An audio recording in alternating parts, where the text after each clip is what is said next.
कृष्ण सोचते हैं कि कहीं यहाँ राधा रानी आ गई मथुरा में, तो ये जो हमारी रानियां हैं, पट रानियां, इनकी थोड़ी कीमत भी नहीं रह जाएगी।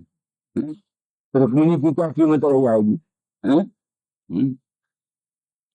तो उसमें लिखा जिस समय कुरुक्षेत्र में,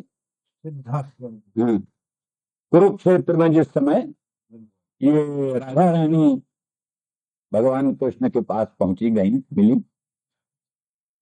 कृष्ण भगवान ने बड़ा रुक्मिणी को कहा, देखो अब वो राधा रानी, वृषभानुनंदिनी और सब उनकी अंतरंग सखियां, ललिता, विशाखा, रंग देवी, चित्रा आदि आदि सब देवियां आ रही हैं, तुम सब उनका स्वागत करना, सम्मान करना बड़े आदर से। हाँ हाँ महाराज, खूब आदर करेंगे। रुक्मिणी विशेष करके, रुक्मिणी तो बहुत ही सुशील, बहुत ही शीतल, उसके मन में तो जरा सा भी कोई भाव आता ही नहीं। सत्यभामा तो जरा बड़ी मानिनी, सत्यभामा, सुना नहीं एक दिन भगवान नारद जी आए हंसते हंसते, कल्प वृक्ष का फूल लाए, कल्प वृक्ष का फूल, और ला करके दोनों बैठी थी, रुक्मिणी भी बैठी थी, सत्यभामा भी बैठी थी, तो भगवान को कल्प वृक्ष का फूल दे दिया और स्वयं तमाशा देखने लग गए। तो कृष्ण ने सोचा, भाई बात तो ठीक है, सम्मान तो हम ज्यादा सत्यभामा ही का करते हैं, लेकिन अब ये तो ज्येष्ठ पत्नी है रुक्मिणी, और अग्निहोत्र में यही यही प्रधान है, क्योंकि ज्येष्ठ पत्नी के द्वारा ही अग्निहोत्र होता है। अग्निधान जो है हमारा अग्निहोत्र, वो इसी के अधीन, अग्नियों का पूरा शुश्रूषण यही करती है। जब तक बलवैष्णदेव न हो जाए, जब तक हम ना आ जाए, तब तक भोजन लिए बनाए हुए बैठी रहेगी, दोपहर हो, तीन पहर हो, रात हो, बैठी रहेगी। तो इसको छोड़ करके ये फूल हम सत्यभामा को देंगे, बिल्कुल विरुद्ध होगा लोक व्यवहार। इसलिए मन में रहा कि सत्यभामा को ही फूल देना चाहिए, परंतु सब भावों के अनुसार उन्होंने रुक्मिणी को पुष्प दे दिया। रुक्मिणी प्रधान थी, ठीक है, रुक्मिणी के मन में कोई बात नहीं, ले लिया। इतने में नारद जी को सत्यभामा के घर पहुंचे, बोले, बोलो सत्यभामा, अब कहो, तुम तो कहती थी कि श्री कृष्ण प्रेयसी सबसे अच्छी हमी है, हाँ देखो तुमको फूल दिया, हाँ? कितना उत्तम फूल था, हम नंदन वन से लाए थे, सोचा था कृष्ण को देंगे तो कृष्ण को सत्यभामा को ही देंगे, उन्होंने तुमको कहा दिया, क्या कहना था? तो बाबा नाराज हो गए, कुपित हो गए, कुपित हो गई। तो भगवान पहुंचे, मान बनाया बनाया, बोले क्या, अरे तुम समझती नहीं, तुम्हारे घर में कल्पवृक्ष लाना है, उनको तो फूल दे दिया, फूल दे दिया, फूल में क्या बात रखी, तुमको अब तुम्हारे घर में कल्पवृक्ष ला कर रखे। तब प्रसन्न हो गई, हाँ महाराज, फिर कल्पवृक्ष लाओ। फिर सत्यभामा को गरुड़ पर चढ़ाकर, गरुड़ पर साथ लेकर भगवान इंद्र लोग पहुंचे, और इंद्र को समाचार दिया, नारद को जाकर नारद कह दो कृष्ण आए हैं, नंदन वन से कल्प वृक्ष दे दो, और नहीं तो संग्राम करो। कह रहे तो बताओ, थोड़ी बहुत लड़ाई वड़ाई भी हुई, अंत में इंद्र ने जो है सो कल्प वृक्ष दे दिया। कल्प वृक्ष लेकर भगवान कृष्ण आए सत्यभामा के घर में, कल्प वृक्ष की स्थापना की। सत्यभामा बड़ी प्रसन्न हुई, बोले हम बड़ी भाग्यशालिनी है, देखो नारद जी, गुरु जी, हमसे अधिक कोई दूसरा भाग्यशाली नहीं है। बोले हाँ, तुम बड़ी भाग्यशाली। तो देख सत्यभामा, अब तू ऐसा कर, इस कल्प वृक्ष को और उसके साथ कृष्ण को दान कर, तुझे जन्म जन्मांतर युग युगांतर कृष्ण और कल्प वृक्ष तुझको मिलता रहेगा। बोले हाँ, ये बहुत अच्छा है, दान देने को तैयार। दान गुरु जी कौन दान लेगा? बोले मुझसे अधिक अच्छा ब्राह्मण कौन मिलेगा, मुझसे अधिक अच्छा ब्राह्मण कौन मिलेगा, मुझको ही दान दे दो। बोले हाँ ठीक। तो कृष्ण को राजी कर लिया, महाराज दान करेंगे? बोले हाँ दान कर दो। कृष्ण को और कल्प वृक्ष को, दोनों को दान किया। नारद जी ने लंबा हेमाद्री का संकल्प पढ़ा, हाँ, वो श्रावणी में पढ़ा जाता है लंबा चौड़ा। हाँ। तो इस प्रकार एक संकल्प पढ़ करके दान दे दिया। अब आमतौर पर होता है कि पत्नी दान की जाती है, पति दान किया जाता है, तो यही होता है कि उसके बदले में कुछ रुपया दे देना, कुछ सोना दे देना, कुछ पैसा दे देना, हो गया दान। और ये तो उनको पत्नी दे दी जाती है, अब क्या नाम है, पति दे दिया जाता है, उसके बदले में खुद दे देते हैं। तो रतुदामा ने कहा लीजिए महाराज कोई चीज ले दीजिए, उनको दे दीजिए हमको। बोले हमको कोई चीज देते नहीं, हम तो इन्हीं को ले जाए, हमको क्या आवश्यकता है, ये धन की जरूरत नहीं है, ये रहेंगे हमारे कमंडल धोएंगे, लेके चलेंगे होता है। अब सत्यभामा घबराने लगी, नहीं गुरु जी ऐसा नहीं। बहुत आग्रह किया तो उनका अच्छा तो एक काम करो, एक तराजू के पल्ले पे इनको बिठलाओ, एक तराजू के पल्ले पे कुछ रख दो, इनको बराबर कोई चीज दे दो। वो भी नारी जी को कुछ ही था। तो तमाम सत्यभामा ने अपने घर का अच्छा से अच्छा रत्न, अच्छा से अच्छा भूषण, अच्छा से अच्छा अलंकार, उत्तम उत्तम वस्तु ला करके पल्ले पर, दूसरे पल्ले पर रखती गई। तो श्री कृष्ण का पल्ला तो भारी, उठा ही नहीं हो। नारद जी कहने लगे भाई कुछ भी रख दो, तो लोहा ही रख दो, नहीं सोना हो तेरे पास इतना, इस पल्ले में कृष्ण को बराबर तो कोई चीज दे। परेशान हो गए। इतने में कोलाहल बचा, तो रुक्मिणी के पास खबर गई, रुक्मिणी आई, क्या हो रहा है। तो कहा दीदी जी इस प्रकार से हमने इनको संकल्प कर दिया, दान कर दिया, अब क्या करें, इनके बराबर कुछ होता ही नहीं। कहा तो कुछ समझती नहीं, बेसमझ। इसे हटा ले, एक तुलसी का पत्ता लाया, उस पत्ते पर पल्ले पर धर, तुलसी का पत्ता, तुलसी का पत्ता रखा, वो पत्ता भारी, कृष्ण का पल्ला। तो नारद जी लीजिए महाराज तुलसी का पत्ता। तो इस तरह से रुक्मिणी बड़ी शांत, बड़ी गंभीर, उसी को भगवान ने नियुक्त किया राधा रानी का स्वागत करके। तो जिस समय राजा रानी पधारी, राधा रानी की एक दासी गई, दासी की दासी की दासी की दासी, उसका ऐसा अद्भुत सौंदर्य, ऐसा अद्भुत प्रकाश, ऐसा अद्भुत तेज, उसको रुक्मिणी ने समझा नहीं, राधा राधा रानी पधार गई, बड़े प्रेम से उठी स्वागत। अरे उसने कहा मैं तो राधा रानी नहीं, मैं तो उनकी दासियों की दासियों की दासियों की दासी है। तो अच्छा अच्छा तो ठीक है। फिर उसके बाद दूसरी आई, उसको नहीं बोला ये तो जरूर ही राधा रानी होंगे, उसका स्वागत के लिए उठी, तो उसने भी कहा हम दासियों की दासी। फिर तीसरी आई, तब भी यही हुआ। अंत में जब राधा रानी आई, सचमुच उनका अनंत प्रकाश, अनंत तेज, अद्भुत वैभव, लोकोत्तर सौंदर्य, अद्भुत माधुर्य, लोकोत्तर करुणा, अद्भुत उनका प्रेम, अनुराग, महाभाव की दशा, प्रतिक्षण महाभाव के उन्माद में, कृष्ण प्रेम में निमग्न। तो धन्य धन्य हो गई राधा रानी, उनको राधा रानी का दर्शन करके रुक्मिणी धन्य धन्य हो गई, और उनका बड़े प्रेम से सम्मान किया। राधा रानी ने भी उनका बड़ा सम्मान किया, क्योंकि इस समय तो कृष्ण की प्रेयसी यही है, उनका बड़ा आदर किया, बड़ा सम्मान किया। वहां पे कहते हैं, बतलाया है कि एक दिन भगवान ने कहा देखो जरा वो राधा रानी को दूध पीती है रात को, इसलिए जरा उनके दूध का इंतजाम करना। हाँ ठीक है ठीक है। तो उन्होंने जो है सो दूध का प्रबंध किया, और ले जाकर के स्वयं स्वयं रुक्मिणी उनको दूध पिलाने के लिए पहुंची। तो दूध थोड़ा गर्म था, गर्म था दूध। तो राधा रानी ने सोचा कि ये श्री कृष्ण की सेवा में रहती है हर समय, हम विलंब करेंगे तो ठीक नहीं होगा, इसलिए गर्म ही दूध उन्होंने पी ली, गर्म दूध पी लिया। राधा रानी वो क्या नाम, रुक्मिणी वहां से लौट गई। वहां जाकर भगवान का चरण, रोज भगवान का चरण सम्मान करती थी, पांव दबाती थी। तो जिस समय चरण स्पर्श किया, कृष्ण ने कहा अरे जरा धीरे से, पांव में छाला पड़ गया। बोले कैसी हुआ, कैसे मारा छाला, कहाँ। अरे बोले तुमने जो गर्म दूध पिलाया था राधा रानी को, हमारे चरण तो उनके हृदय ही में रहता, हमारे चरण तो राधा रानी के हृदय में ही रहता, तो गर्म दूध पीने से चरण में छाला पड़, क्या उनकी महिमा, क्या कहना राधा रानी।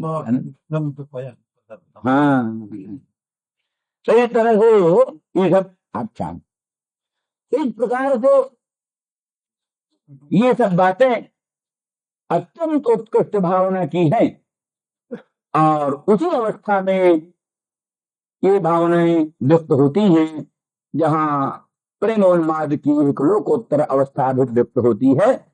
इस दृष्टि से राधा रानी भगवान कृष्ण के प्रति उसी प्रेमोन्माद में इस प्रकार का कुछ उद्गार प्रकट करती है और कहती हैं कि असल में कृष्ण डरते हैं कि राधा रानी यहाँ आएंगी तब सब रुक्मिणी आदि का क्या होगा, इसलिए मधुप तुम जा करके राधा रानी के पांव स्पर्श करने के बहाने से पांव में काट दो, आने लायक न रह जा। ऐसा उनका ये मन में भाव होगा, उसी को लेकर के मधुप आया है और ये ऐसा करना चाहेगा, इसलिए तू खबरदार मेरा पांव मत छू, कृपा कर दूर से दंडवत कर, तुझे श्रद्धा हो तो दूर से ही कर ले। ये इसी तरह से अन्य में भी अनेक भाव है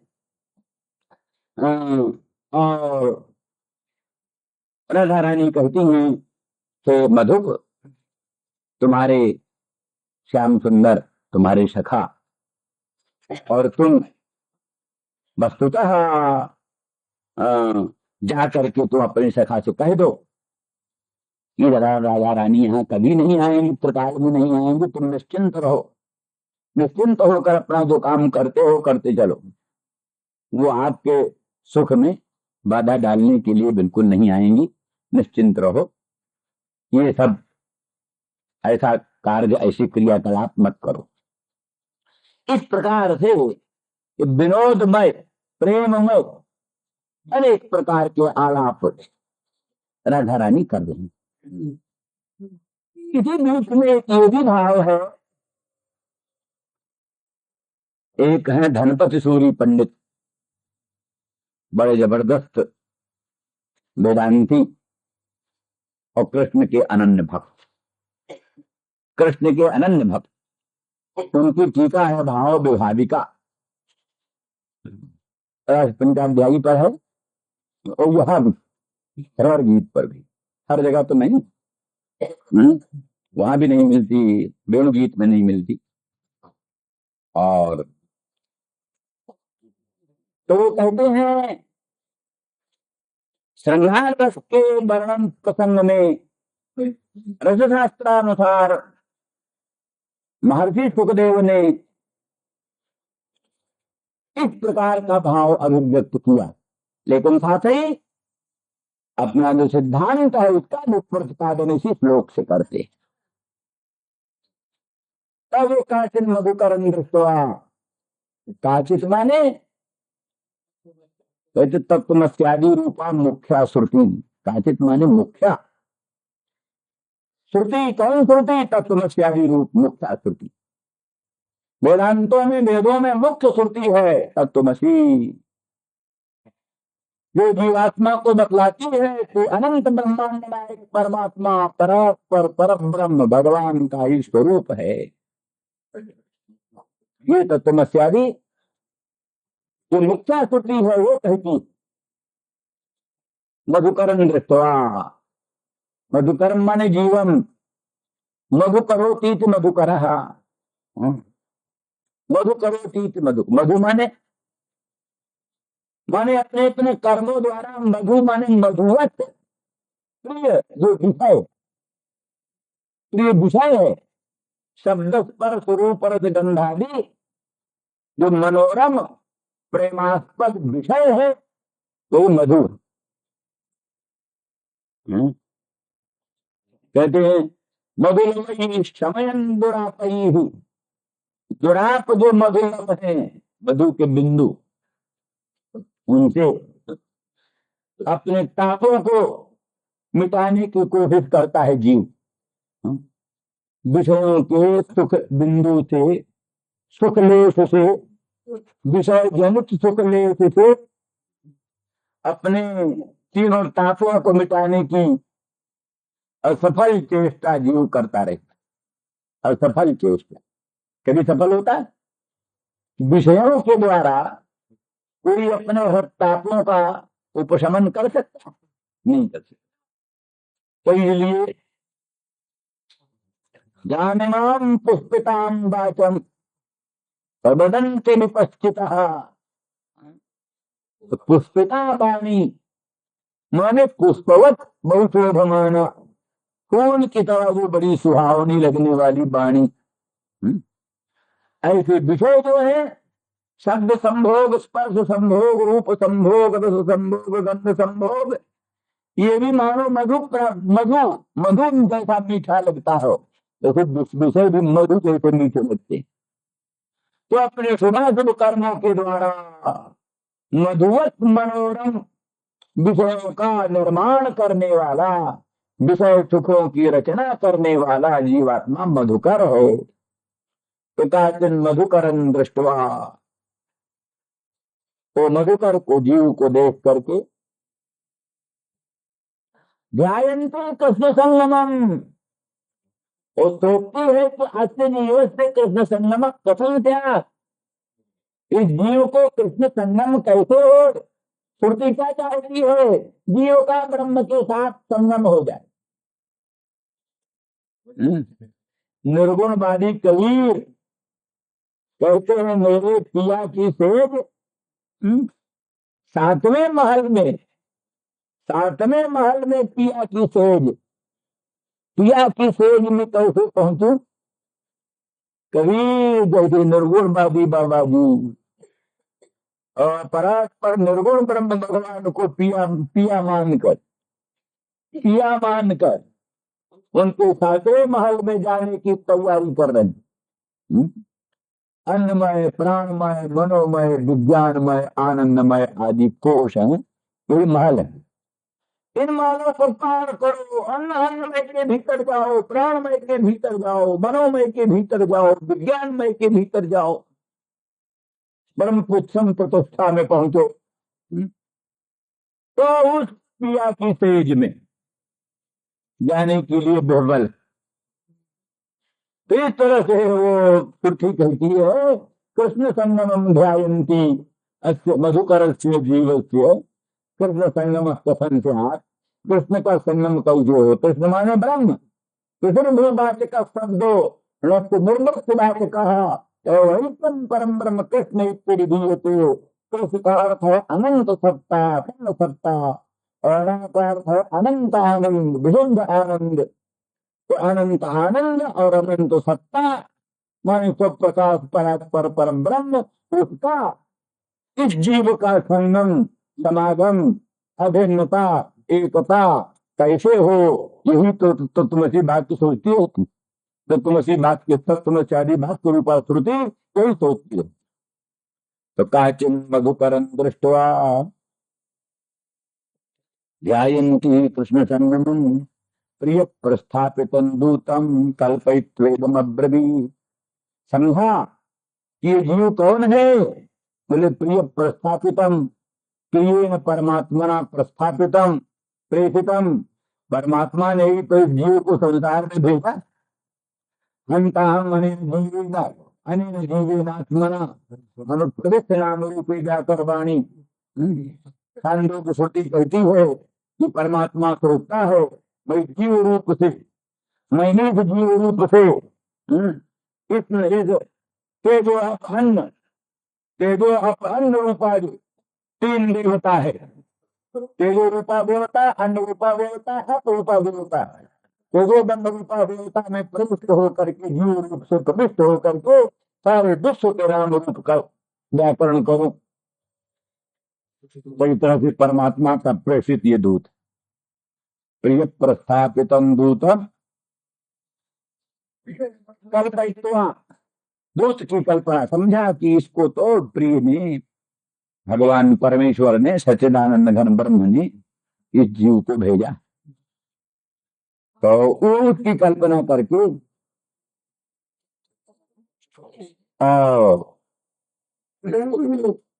ब्रह्म बोली, माने क्या है, जीव परमेश्वर का दूत बनकर आता है, श्रुतियों से वार्तालाप करता है, श्रुतियों से वार्तालाप करता है। श्रुतियां भगवान की नायिका, अनंत ब्रह्मांड नायक परमात्मा भगवान की नायिका उनको बोधन करती हैं। कोई अन्य पूर्विका, कोई अनन्य पूर्विका, कोई श्रुति अनन्य पूर्विका है, कोई श्रुति अन्य पूर्विका है।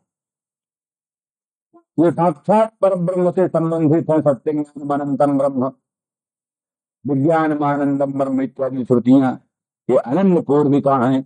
सीधे सीधे कृष्ण के साथ, परम ब्रह्म के साथ इनका संबंध। कोई श्रुतियां अग्नि आदि देवता का प्रतिपादन करती हैं, अग्नि वरुण कुबेर इंद्र आदि देवताओं का प्रतिपादन करती हैं। पहले तात्पर्य विधया जब विवेचन होता है उपक्रमोपसंहारादि शब्द लिंग से विवेचन के बाद निश्चित होता है कि सभी श्रुतियों का अखंड संबंध कृष्ण ही के साथ है। इंद्र वरुण कुबेर आदिकों के साथ इनका मुख्य संबंध नहीं। तो अन्य पूर्विका जिनका अन्य संबंध प्रथम विज्ञात होता है, तात्पर्य निर्णय के अनंतर ब्रह्म संबंध विज्ञात होता है, वो अन्य पूर्विका है। और जिनका पहले से ही कृष्ण संबंध ही प्रतीत होता है, अग्नि वरुण कुबेर आदि देवताओं के साथ संबंध प्रतीत ही नहीं होता, और अनन्य पूर्विका है, सीधे सीधे कृष्ण के साथ जिनका संबंध। तो दोनों प्रकार की श्रुतियां हैं। उन श्रुतियों से ही पहले जीवात्मा की बातचीत होती है। श्रुतियों के साथ संबंध जोड़ करके, श्रुतियों के साथ विचार करके तब परमात्मा स्वरूप स्वात्म स्वरूप का निर्णय करता है। स्वात्म स्वरूप परमात्मा स्वरूप का निर्णय करके तो अभेद को, असंग अनंत अभेद को ठीक ठीक समझता है। इस तरह से काचिन मधुकरण दृष्टवा और ध्यायन्ती कृष्ण संगमम और प्रिय प्रेषितम प्रिय प्रस्थापितम दूतम कल्पयित्वेदमब्रवीत्। क्या मधुपकितो बंधो, हे मधुपो, सदा मधुपान करने वाला मधुपो, माने सदा विषय रस परायण, विषय रस परायण। मधुप कौन? जैसे मधुप मद्यपान परायण होता है, मद्यपान परायण मधुप होता है। जो तुझीव अनादिकाल से विषय रस परायण, कृष्ण रस परायणता को भूल गया, ब्रह्म रस परायणता को भूल गया, भक्त रस पान की बात को भूल गया, विषय रस परायण हो गया। तो हे मधुप, तुम मांस स्पृश विषयों को स्पर्श मत कर, विषयों को स्पर्श मत कर। मोक्ष विषयान मोक्ष चाहता है, परात्पर पर ब्रह्म को चाहता है, भगवान को चाहता है, कृष्ण से मिलना चाहता है। विषयों को विष को त्याग दे, तो विष को त्यागता है वैसे विषयों को त्याग दे। मार्च प्रश्न मत स्पर्श कर। तो ये तो है तो अखंड सच्चिदानंद परम ब्रह्म स्वरूप, अखंड सच्चिदानंद परम ब्रह्म स्वरूप है। परंतु तू करता भोगता सुखी दुखी अनेकानंद परिप्रोध हो करके जो भटक रहा है संसार में, किसलिए भटक रहा है? बोले किताब बंधु। तो किताब का बंधु बन गया है, किताब का साथी। किताब कौन है? किताब है चित्त, किताब है चित्त, चित्त ही सच है, किताब है। तो क्या करता है? तेरी ही सत्ता से सत्तावान होकर, तेरे ही स्फूर्ति से स्फूर्तिमान होकर, चित्त की अपनी कोई सत्ता, चित्त की अपनी कोई स्फूर्ति है? कुछ भी नहीं। योग भाषित में कहते हैं तो है क्या? बोले आत्मा सर्वो नित्योदित महान समन मन शक्ति भक्ति तन मन उच्चते। ये सर्वगामी आत्मा, सर्वव्यापी आत्मा, अनंत अखंड सच्चिदानंद भगवान व्यापक आत्मा, वही मननी शक्ति को धारण करके मन बन जाता है। तो तेरी सत्ता को, तेरी स्फूर्ति को लेकर के सत्तावान होकर, स्फूर्तिमान होकर और विषयों का प्रलोभन देकर, नाना प्रकार के विषयों का प्रलोभन दे करके, और तुझे संसार दावा न लग, संसार दावा न लग ज्वाला जटिल, प्रपंच में तुझे डाल करके सब परेशान। चित्त जो है संसार के दावा नल ज्वाला माला में, संसार का जो दावा नल है, संसार में कहाँ आग लग रही है, चारों तरफ संसार में जैसे किसी भयंकर अरण्य में आग लग रही हो, तो संसार रूपी मन में आग लग रही। आध्यात्मिकता एक तरफ, आध्यात्मिकता एक तरफ, आज भौतिकता एक तरफ। जरा अखबार पढ़ो तो देखो कि क्या हो रहा है दुनिया में, जरा रेडियो सुनो तो दुनिया में क्या हो रहा है। कि किसी हॉस्पिटल में चले जाओ, देखो कितने रोगी क्या करा रहे हैं, कैसी कैसी परेशानी हो रही, पता चल जाए संसार क्या है। ये तो प्राणी असल में अपनी स्थिति को भूला हुआ है। तो इसलिए संसार दावा नलक ज्वाला माला में तुझसे सत्ता स्फूर्ति पा करके, तुझे का प्रलोभन दे करके तुझे इस मार्ग ज्वाला माला में डाल दिया है। तू परेशान हो रहा है कि तब बंद हो, इसलिए इस किताब को, चित्त को कितवम मां स्पर्श, इस किताब का स्पर्श मत, चित्त का संबंध तोड़ दे। अन्योन्याध्यास जो है ना, अंतःकरण और आत्मा का जो अन्योन्याध्यास है, वही सर्वानर्थ का मूल है। आत्मा और अंतःकरण का अन्योन्याध्यास टूट जाए, सारे बंधनों से प्राणी एकदम विमुक्त हो जाता है। इस तरह से लंबी राम कहानी है, कल से बताएंगे।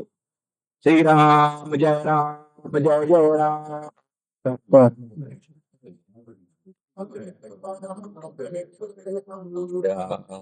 जय राम जय जय राम।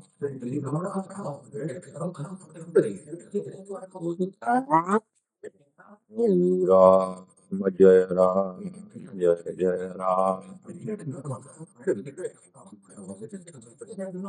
धर्म की अधर्म का की बंधो मास्पृशांघ्रिं सपत्न्या कुटिबिललित माला कुंकुमस्फटिकधर्णः बहतु मधुपतिस्तन्मानिनीनां प्रसादं यदु सदसि विडम्ब्यं यति दूतस्त्वमीदृक्।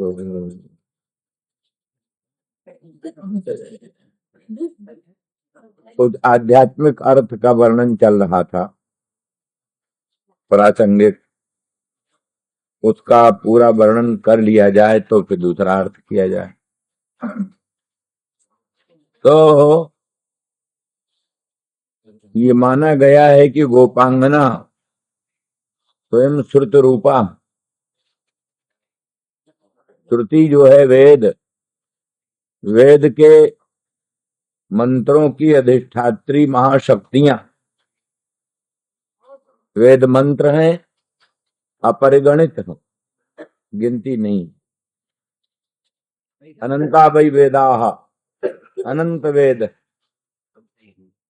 1131 शाखा वेदों की मानव बुद्धि गम्य, मनुष्य बुद्धि गम्य, परंतु और जो अनंत वेद हैं केवल ईश्वरिक गम्य हैं, या ईश्वर के जो भक्त हैं देवता लोग, देवता की बुद्धि से गम्य। तो इसलिए श्रुतियां माने मंत्र ब्राह्मणात्मक वेद मंत्रों की, मंत्रों और ब्राह्मणों के जो मंत्र हैं उनकी अधिष्ठात्री महाशक्तियां, वही बोतुआ क्या नहीं। और वो अनंत गोपांगना, और जीव भी अनंत है, जीव भी गोपांगना भाव को प्राप्त होते हैं। भगवान की परा प्रकृति जीव और अपरा प्रकृति अष्टधा प्रकृति, भूमिरापो नलो वायु खन मनो बुद्धिरेव च अहंकार में भिन्ना प्रकृति अष्टधा। 8 प्रकृति अपरा प्रकृति, पृथ्वी जल तेज वायु आकाश, अहं तत्व महत तत्व अव्यक्त तत्व, ये 8 अपरा प्रकृति हैं। और जीव भूता प्रकृति परा प्रकृति। अपरे यमितस्त्वन्याम प्रकृति विद्य में पराम जीव भूता महाबाहो इत्यादि। तो परा प्रकृति जीव, परा प्रकृति अपरा प्रकृति, दोनों प्रकृतियों के द्वारा भगवान जगत की सृष्टि, जगत की लीला, जगत की क्रीड़ा करते हैं। तो परा प्रकृति रूपा जीव भी, जीव प्रकृति भी गोपांगना भाव को प्राप्त करते हैं। जितने जीव गोपांगना भाव को प्राप्त करते हैं उतने ही जीव मुक्ति को पाते हैं। जो जीव गोपांगना भाव को नहीं प्राप्त होते वो जीव मुक्ति से दूर रहे। गोपांगना भाव माने गोपांगनाओं की तरह तदधीन हो जाना। तदधीन तो है ही है जीव स्वभाव से, लेकिन मूर्खता बस जानता नहीं, तदधीनता को मानता नहीं। स्वाधीनता का नाटक रचता है, हम स्वतंत्र। हाँ, है तो सभी जीव जैसे हर एक प्रतिबिंब बिंब के परतंत्र, हर एक प्रतिबिंब बिंब के परतंत्र, हर एक तरंग जल के परतंत्र। कोई तरंग नहीं जो जल के परतंत्र ना हो, कोई प्रतिबिंब नहीं जो बिंब के परतंत्र ना हो। इस तरह से कोई भी जीव ऐसा नहीं, चाहे जीव को प्रतिबिंब रूप मानो तो, जीव को तरंग रूप मानो तो, किसी ढंग से जीव को मानो, या घटाकाश की तरह अवच्छेदवाद मान लो तो, हर समय हर दृष्टि से महाकाश के बिना घटाकाश क्या ठहरता है, महासमुद्र के बिना तरंग क्या ठहरता है, बिंब के बिना प्रतिबिंब क्या ठहरता है। तो तदधीन स्थिति प्रवृत्ति मत होने के कारण माने परमात्मा के अधीन ही स्थिति गति प्रवृत्ति जीव की है, समुद्र के अधीन ही स्थिति गति प्रवृत्ति तरंग की है, बिंब के अधीन ही प्रतिबिंब की स्थिति गति प्रवृत्ति है। ऐसे जो जीव भगवान के अधीन ही अपनी स्थिति गति प्रवृत्ति मानता है, सर्वथा भगवान का किंकर, भगवान का दास, भगवान का भक्त, भगवद अधीन अपने को मानता है, वही गोपांगना भाव, वही गोपांगना भाव है। तो सभी जीव ऐसे ही, लेकिन लोग मानते नहीं, भ्रांति से अपने में स्वतंत्रता का आरोप करते हैं। तो जो जीव गोपांगना भाव को प्राप्त होते हैं, भगवद अधीन हो जाते हैं, अपना अपना अंतःकरण मन अंतरात्मा सब कुछ भगवान में अर्पित कर देते हैं, और भगवान के होकर, भगवान में तन्मय होकर रहते हैं, उन जीवों को भगवत पद प्राप्त होता है। इस तरह से परा प्रकृति रूप जीव भी गोपांगना भाव को प्राप्त होते हैं। अपरा प्रकृति के अधिष्ठात्री शक्तियां, अपरा प्रकृति की अधिष्ठात्री शक्तियां वो भी गोपांगना भाव को प्राप्त होती हैं, और श्रुतियों की अधिष्ठात्री महाशक्तियां वो भी गोपांगना भाव को प्राप्त होती हैं। ये सब गोपांगना भाव को प्राप्त होती। इस प्रकार से गोपांगनाओं की संख्या अपार। तो उनमें सब में एक एक ढंग की अधिष्ठात्री महाशक्तियां, जैसे क्या श्रुतियों में मुख्या श्रुति तत्वमस्यादि महावाक्य रूपा है, ठीक सब वेदों का लबोलबाब, सब वेदों का सार, सब वेदों का मन, सब वेद शीर्ष कहा जाता, वेद शीर्ष। हाँ, तो इसलिए कहते हैं वेद का मस्तक भाग, वेद का बिल्कुल श्रुत भाग, और उसमें भी तत्वमस्यादि उसका विसार है, ये गोपांगना। इधर अपरा प्रकृतियों में बुद्धि वृत्तियां, अनंत अनंत बुद्धि वृत्तियां, गोपांगना बुद्धि की वृत्तियां। कितनी वृत्तियां होती गिन सकते हो? घटाकार वृत्ति, पटाकार वृत्ति, प्रपंचकार वृत्ति, शब्दाकार वृत्ति, स्पर्शाकार वृत्ति, कितनी वृत्तियां हैं, कौन गिनेगा? अनंत वृत्तियां हैं। और अनंत वृत्तियों के साथ गोविंद भी अनंत बनते हैं।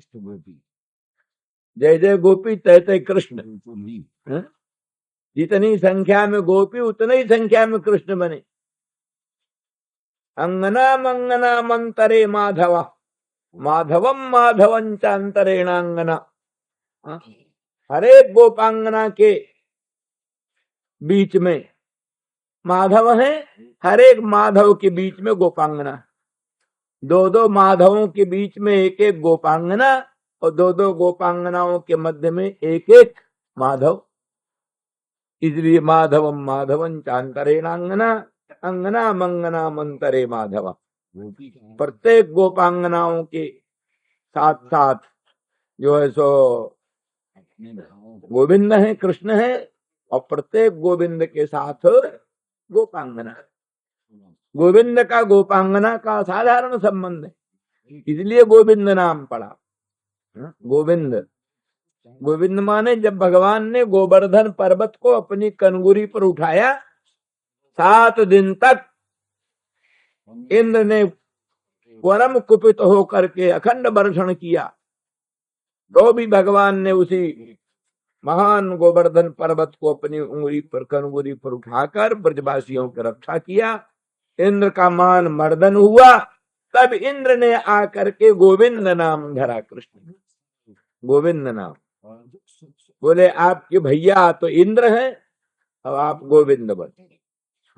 इंद्र इंद्र तो हुए वामन के भाई, देवराज इंद्र, और भगवान कृष्ण हुए गोविंद। गवाम इंद्र गोविंद, गौओं का जो इंद्र है वही गोविंद है। गौआ गवाम गोपी नाम, गवाम गोपानाम गोपी नाम च इंद्र, वो गोविंद। जो गौओं का इंद्र, गोपियों का इंद्र, गोपों का इंद्र, वो है गोविंद। तो गोविंद का गोपी जन बल्लभ गोविंद है, गोपी जन बल्लभ गोविंद है। उनका गौओं के साथ, गोपांगनाओं के साथ असाधारण संबंध है। देखो ना, हर एक वृत्ति पैदा होती है, वृत्ति के साथ चैतन्य भी रहता है। कहीं वृत्ति बिना चैतन्य के रहती है? वृत्ति के साथ चैतन्य लगा है। केवल वृत्ति तो कुछ ही नहीं, प्रकाशन नहीं कर सकती। घटाकार वृत्ति घट का प्रकाशन नहीं कर सकती, गंधाकार वृत्ति गंध का प्रकाशन नहीं कर सकती, स्पर्शाकार वृत्ति स्पर्श का प्रकाशन नहीं कर सकती। किंतु गंधाकार वृत्ति पर अभिव्यक्त चैतन्य वही गंध का प्रकाशन करता है। शब्दाकार वृत्ति पर अभिव्यक्त चैतन्य वही शब्द का प्रकाशन करता है। ऐसे तत्तदाकाराकारित वृत्तियों पर अभिव्यक्त प्रतिफलित जो अखंड चैतन्य, वो चैतन्य ही तत्त वस्तुओं का प्रकाशक होता है। तो जहां गोपांगना है तहां गोपेंद्र, गोपांगना जहां जहां है तहां गोपेंद्र गोविंद अवश्य विद्यमान। जहां जहां वृत्ति है वहां वृत्ति अभिव्यक्त, वृत्ति प्रफलित, वृत्ति प्रतिफलित चैतन्य है। और दो दो वृत्तियों के बीच में एक संधि होती है। दो वृत्तियों के बीच अभी स्पर्शाकार वृत्ति पैदा नहीं हुई, दो वृत्तियों के मध्य में। चाहे घटाकार वृत्ति की धारा चलती हो, चाहे शब्द प्रसादी वृत्ति की धारा चलती हो, हर एक दो वृत्ति के बीच में संधि रहती है। संधि में शुद्ध ब्रह्म प्रकट होता है। जैसे दीवार है, दीवार पर कांच लगे हैं, एक कांच, दो कांच, तीन कांच, कांच जड़े हैं या शीशे जड़े हैं, दर्पण जड़े हैं।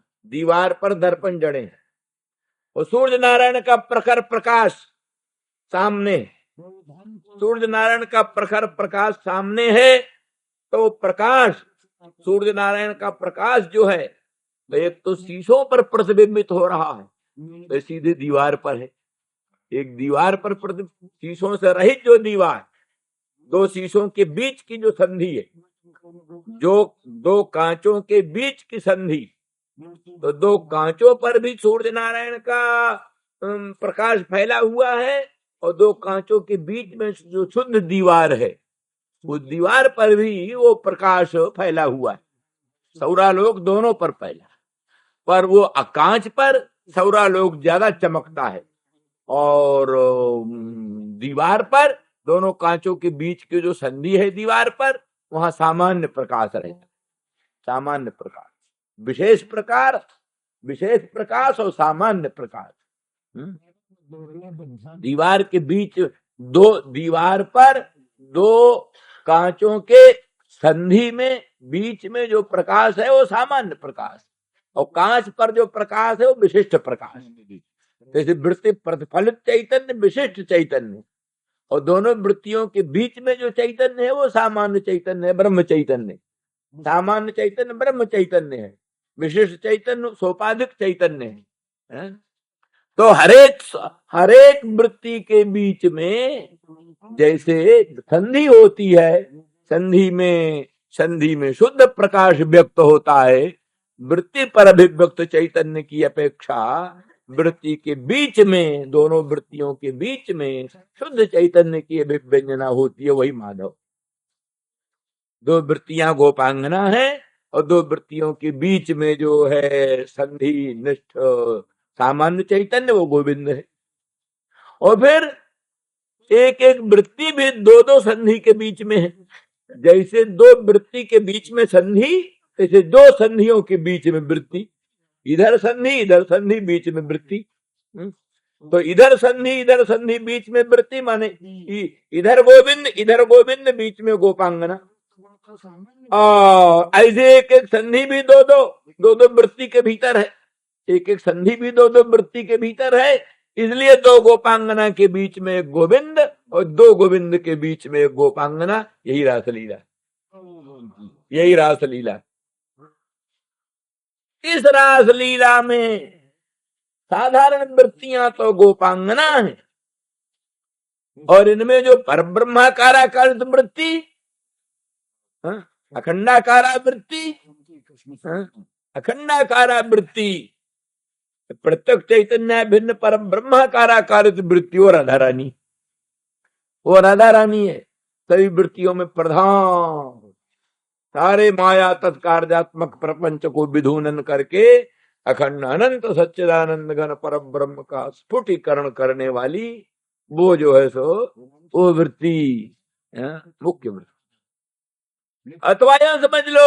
और वृत्तियां है, बुद्धि है, राधा रानी बुद्धि है, निर्मल प्रज्ञा, ब्रह्माकाराकार शुद्ध प्रज्ञा बुद्धि है।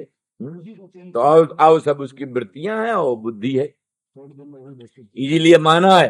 देखो आप ये समझो, ये गोपांगना राधा रानी से भी अधिक त्याग वाली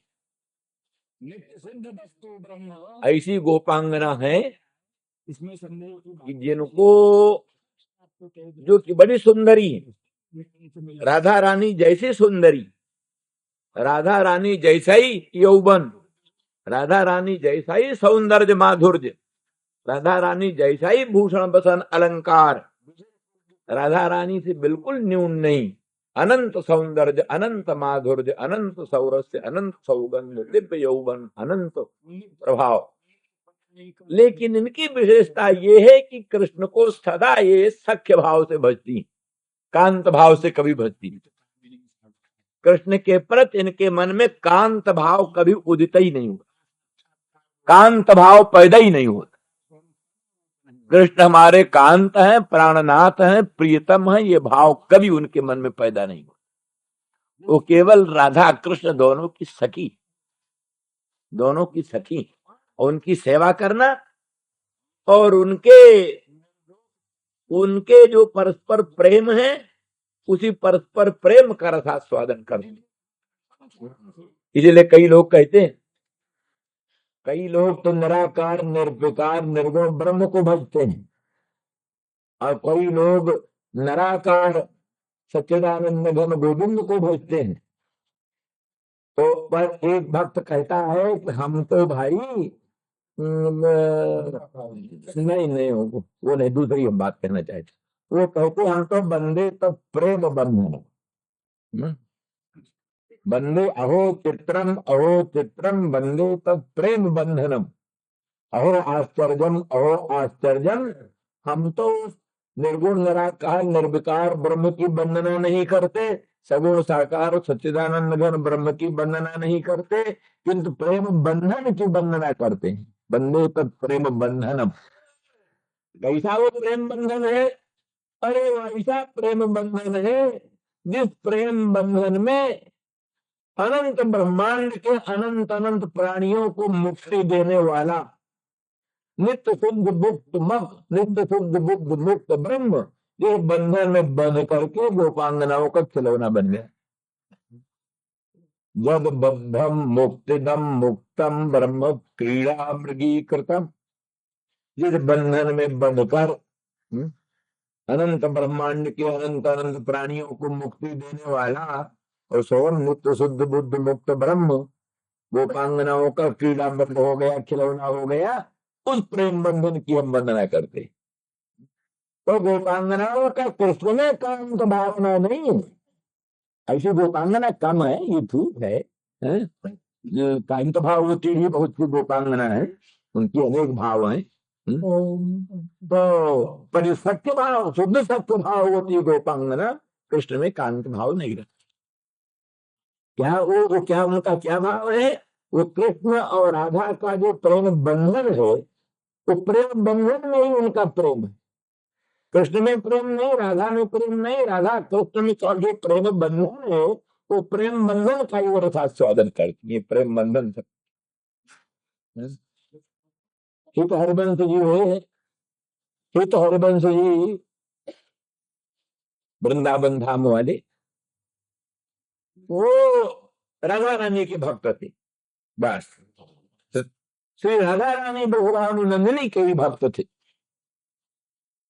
कृष्ण को आदर करते, मानते। तो किस लिए मानते?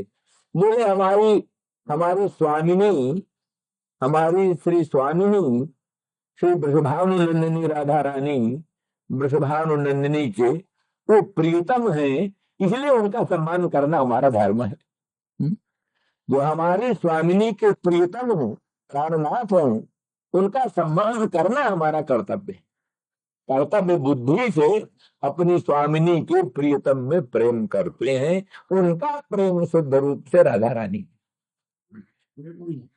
इसलिए कहते मेरी प्राणनाथ श्री राधा शपथ करो,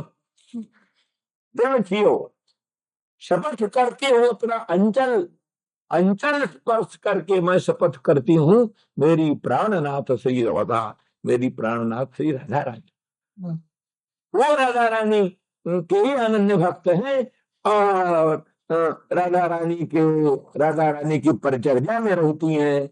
राधा रानी और कृष्णचंद्र परमानंद कंद की मंगलमयी लीलाओं का संभाल करती हैं, साझ करती हैं। दोनों मूर्छित होते हैं तो दोनों को संभालती हैं, प्रेमानंद में दोनों निमग्न होते हैं, उनको सावधान रखती हैं, सुरक्षित रखती हैं। ये सब होते हुए भी सखी भाव की हैं। ये तो हरिवंश जो दोनों बंसी रूपा सखी मानी जाती, बंसी रूपा सखी। तो वो शुद्ध सत्य भाव होती हैं, उनमें कभी भी कृष्ण के प्रति भी काम वासना नहीं। इतरत्र तो काम वासना होने की कल्पना भी क्या हो सकती है? अनंत कोट कंदर्प दर्प दमन पटियान भगवान कृष्ण में भी इनको काम भावना है। इनके समान त्याग किसका हो सकता है? तो क्यों ऐसा क्यों? एक समाधान है इसका। इसका समाधान ये है कि जैसे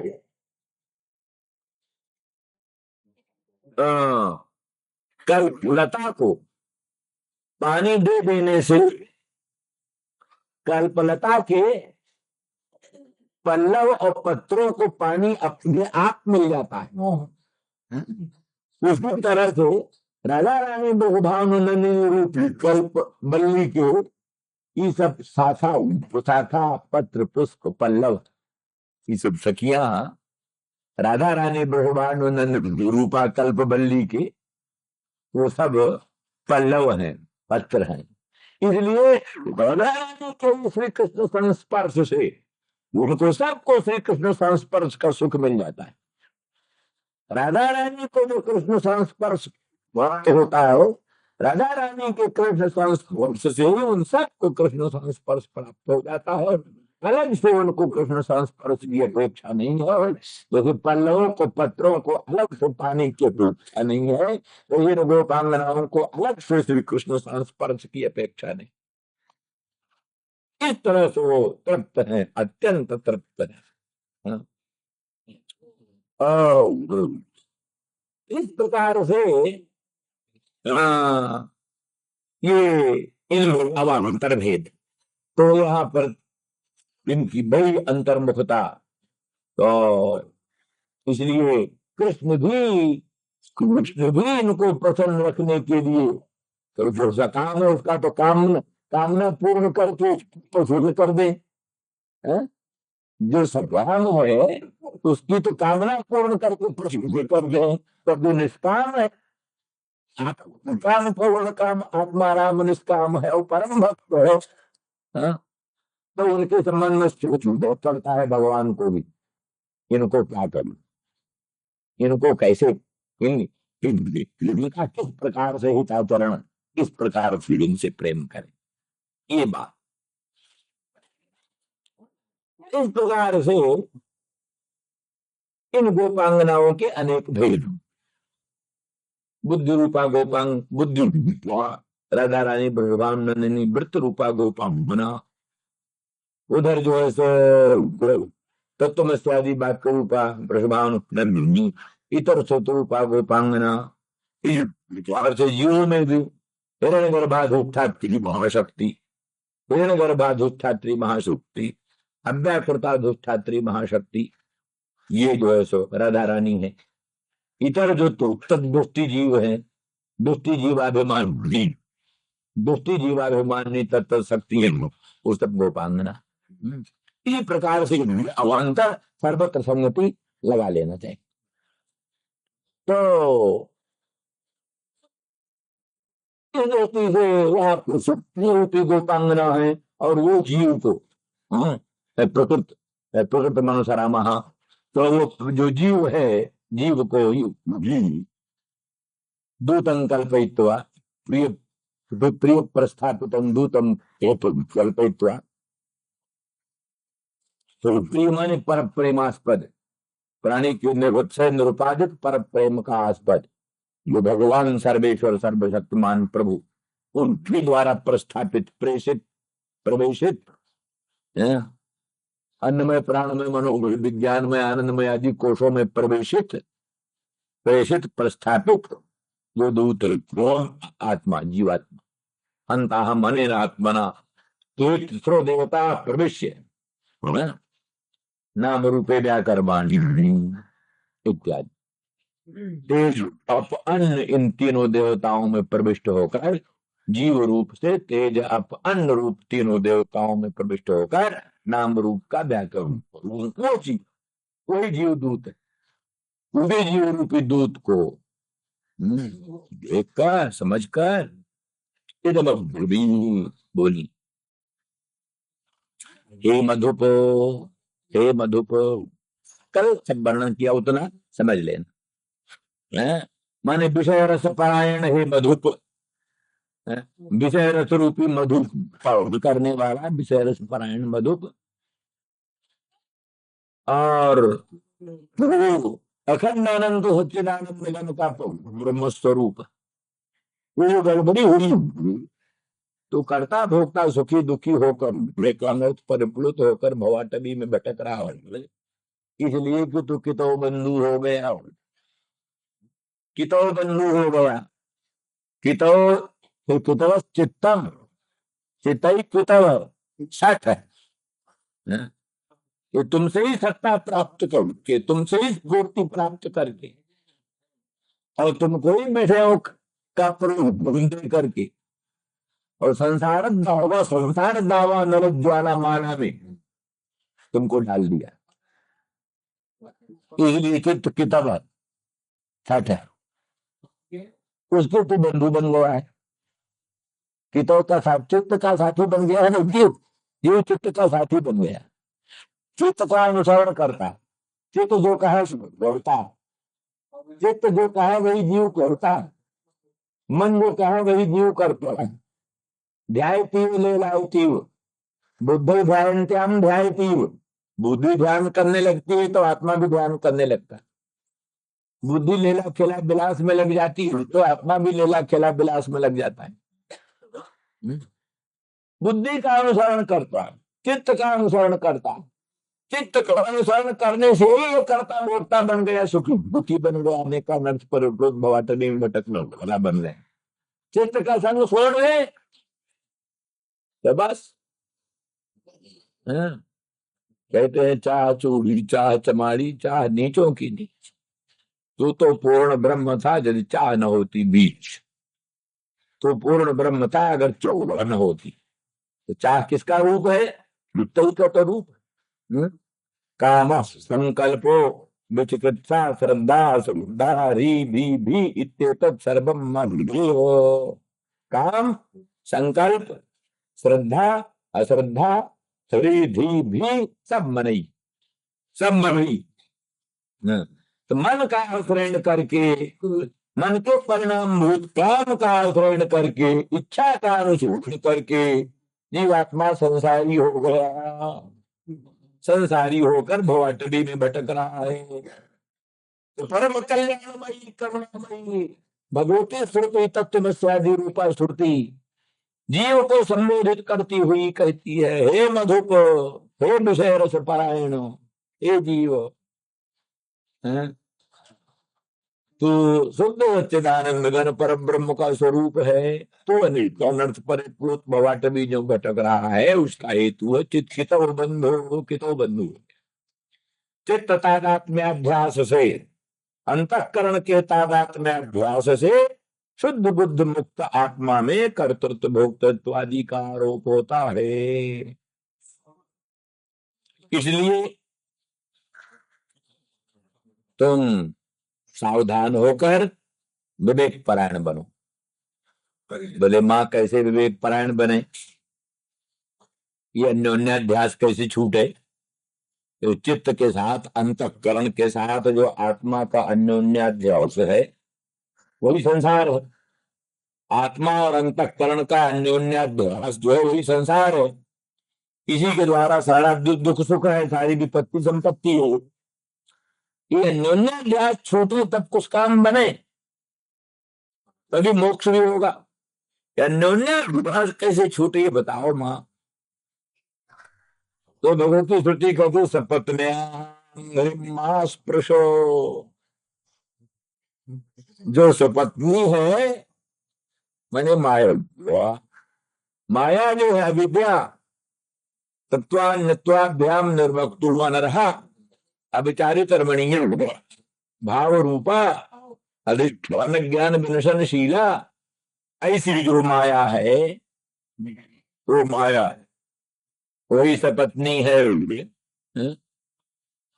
जीव जो है वो श्रुति की तरफ चलता है तो माया उसको पकड़कर विषयों की ओर फेंक देती है।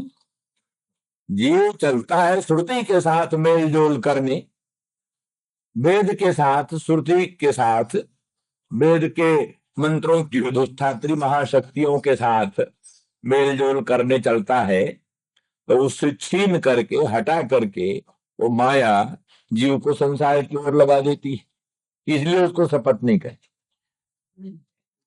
हाँ, तो वो सपत्नी जो माया है, सपत्नी जो माया है उसका जो अंगी है चरण, तो माया का चरण पकड़ करके माया का दास बन गया। हाँ? जैसे कोई स्त्री जित पुरुष, ऐसा पुरुष हो जो स्त्री के द्वारा जित हो, स्त्री ने जिसको जीत लिया हो, अपना दास बना लिया।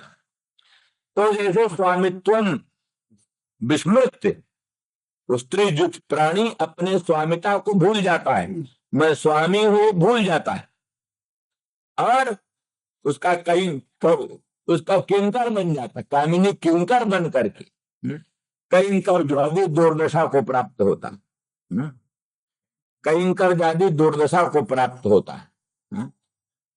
स्त्री का चरण पकड़कर स्त्री का चरण गुसारी होकर और अपने स्वामित्व को भूलकर जैसे किंकर जाति दुर्दशा को प्राप्त होता है, वैसे तू है तो माया का स्वामी, है तो तू माया का स्वामी है, क्योंकि सच्चिदानंद घन परात्पर परमात्मा का ही रूप तेरा रूप है और वो परमात्मा माया का स्वामी है।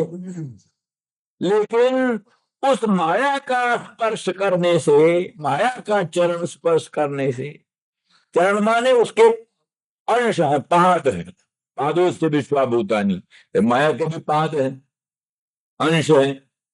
तो एक अंश को ही, माया के कण को भी छू लो, माया के अंश को छू लो, माने माया का चरण स्पर्श किया, माया का चरण स्पर्श करने से ही स्वामित्व भूल जाता है, अनंत ब्रह्मांडाधिष्ठानता भूल जाती है, सर्वेश्वरता भूल जाती है, ब्रह्म रूपता भूल जाती है और उस माया का दास बन करके अनेकानर्थ पर तो भवाटवी में भटकने लगा है। तो इसलिए इसी बात को श्रुतियां कहती है। कौन श्रुतियां कहती हैं?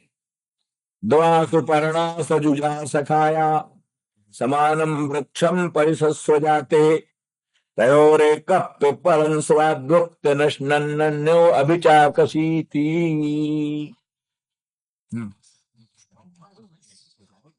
भाई प्रासंगिक की भी व्याख्या करनी आवश्यक है। खाली अगर शुद्ध सीधा इन श्लोकों का अर्थ करें हम तो कोई सुनने का अधिकारी नहीं और लोगों की बुद्धि में अन्यथा भावना उत्पन्न हो जाएगी। हाँ? कृष्ण के प्रति, राधा के प्रति शुद्ध प्रेम भावना न हो करके अन्यथा भावना हो जाएगी। इसलिए कहते हैं कि ये यह गाँव चरित संवारे ते ही ताल चतुर रखवारे। तुलसीदास जी कहते हैं ये रामचरित मानस सरोवर जो हमने बनाया है, इसके रक्षक कोई होने चाहिए। रक्षक नहीं, रक्षक हो तो फिर सूकर उकर आकर के इसमें लौटने लग जाए, सरोवर में कोई आ जाए। इसलिए इस चार ताल के चतुर रखवारे होने चाहिए। कौन? जो संभाल कर इस चरित्र को गाते हैं।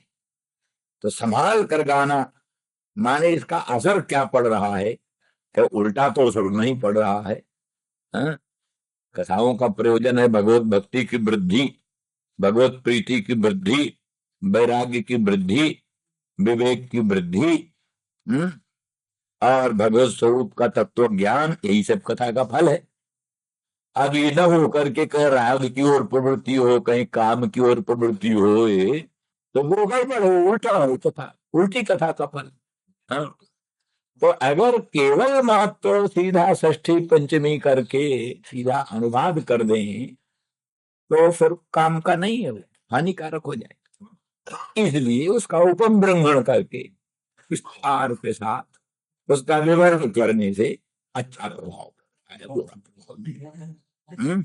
इसलिए ये बीच में श्रोत अर्थ भी, श्रुति पक्ष का भी अर्थ वर्णन करना अत्यंत उपयोगी है।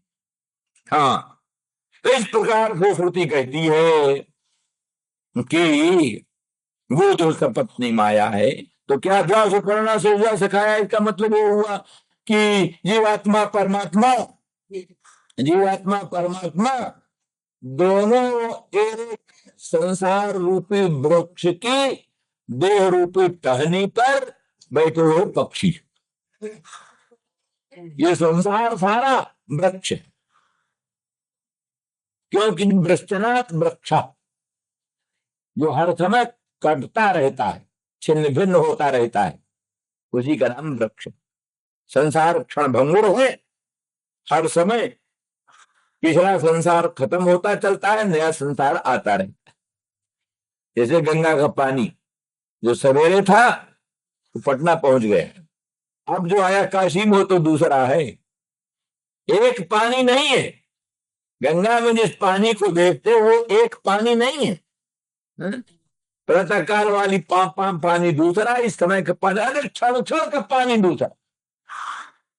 गंगा नदी में, गंगा के प्रवाह में क्षण क्षण का पानी दूसरा, पहला पानी आगे चला, पिछला पानी आगे आया, इस तरह से क्षण क्षण में दूसरा पानी। दीप की शिखा, दीप की शिखा क्षण क्षण में दूसरी, पर तुम एक एक क्षण में पुरानी नष्ट होती रहती, नई नई पैदा होती रहती। तो जैसे दीपक की शिखा, दीपक की लाइट, दीप शिखा क्षणभंगुर क्षण क्षण प्रवाह रूप से नवनवायमान होकर आती है, इसी प्रकार से गंगा प्रवाह भी क्षण क्षण नवनवायमान होकर नया नया आता है, पुराना पुराना चला जाता है। इसी प्रकार से संसार क्षणभंगुर है, मान सरिताओं के प्रवाह की तरह, दीपक की शिखा की तरह संसार भी एक नहीं है। एक क्षण में जो था वो दूसरे क्षण में नहीं, नया नया संसार नया। इसीलिए बौद्ध कहते वैराग्य पैदा हो जाएगा। एक ही वस्तु हो तो उससे आनंद मिला, यहाँ कहेगा भाई इससे आनंद मिला, इसको फिर पकड़ो, इससे आनंद मिला इसका फिर अनुसरण करो। बौद्ध कहता है जिससे आनंद मिला वो तो कहाँ खत्म हो गया, नष्ट हो गया, दूसरी चीज है। इसलिए संस्कार नहीं है, संस्कार न होने से राग होने का कोई प्रसंग नहीं उठता, क्योंकि क्षणभंगुर संसार क्षणिक संसार क्षण क्षण में विनष्ट होता रहता है। इसमें इसलिए जो पहला उपकारक संसार तुम्हारा, तुमको सुख देने वाला, आनंद देने वाला संसार वो चला गया, ये दूसरा है, नया है, तीसरा है, चौथा है आया। इस प्रकार से ये क्षण क्षण में विनश्वर होने वाला संसार वृक्ष है। इस वृक्ष पर शरीर टहनी शाखा, इस पर रहने वाले जीव परमात्मा दो पक्षी, जीव परमात्मा दोनों दोनों विषम नहीं है, सम, विषम नहीं सम, क्योंकि दोनों पक्षी, दोनों पक्षी। कौन पक्षी है? उस पक्षी